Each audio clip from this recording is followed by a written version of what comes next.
সব তো এটা প্রমাণিত হয়েছে না, ওনারা হ্যান্ডকাপ লাগাইয়া রিমান্ডে কেড়ে নিল, এটার জবাব দিতে পারতেছি না, এটা একটু জবাবটা দিলে।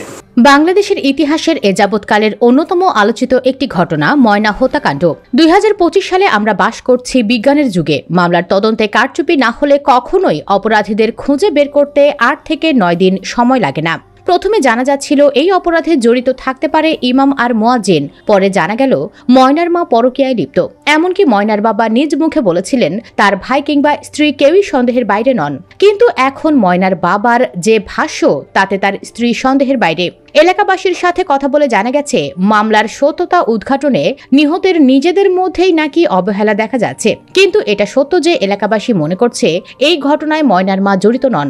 স্থানীয় হুজুরগোছের এক ব্যক্তিকে সন্দেহভাজন ময়নার মার পরকীয়া সম্পর্কে জিজ্ঞাসাবাদ করলে তিনি বলেন, এইসব গুজব ছড়ানো গুনাহের কাজ। পুলিশের কাজে সহযোগিতা করা সবার দায়িত্ব।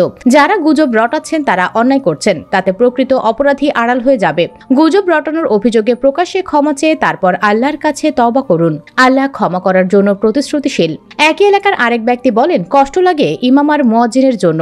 আমার ধারণা অযথা দুজন নির্দোষ ব্যক্তি জেলে কষ্ট করছে আর ঘাতকরা বুক উঁচিয়ে হাঁটছে। বাংলাদেশে চলতে গেলে টাকা দরকার। টাকা থাকলে প্রাণ নিয়েও পার পাওয়া যায়, আর না থাকলে নির্দোষ হয়েও পার পাওয়া যায় না। ময়না হত্যাকাণ্ডের 10 দিন হতে যাচ্ছে, কিন্তু কোনো কুল কিনারা না হওয়ায় আন্দোলনও থেমে গেছে।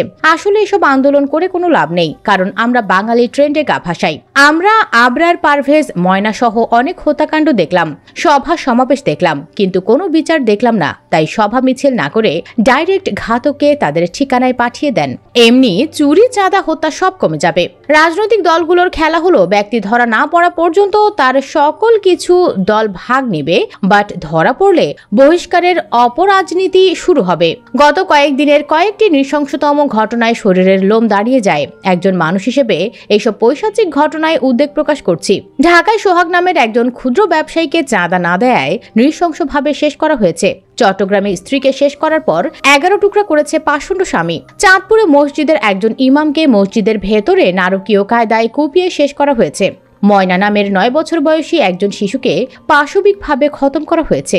কি হচ্ছে আমার প্রিয় বাংলাদেশে? সুপ্রিয় দর্শক, ময়নার হত্যাকাণ্ডের কোনো কুল কিনারা করা যাচ্ছে না। এ বিষয়ে আপনার কি মতামত? কমেন্ট বক্সে জানিয়ে দিন আপনার মতামত। ভিডিও ভালো লাগলে লাইক দিন এবং শেয়ার করুন, আর অবশ্যই চ্যানেলটি সাবস্ক্রাইব করুন। ধন্যবাদ।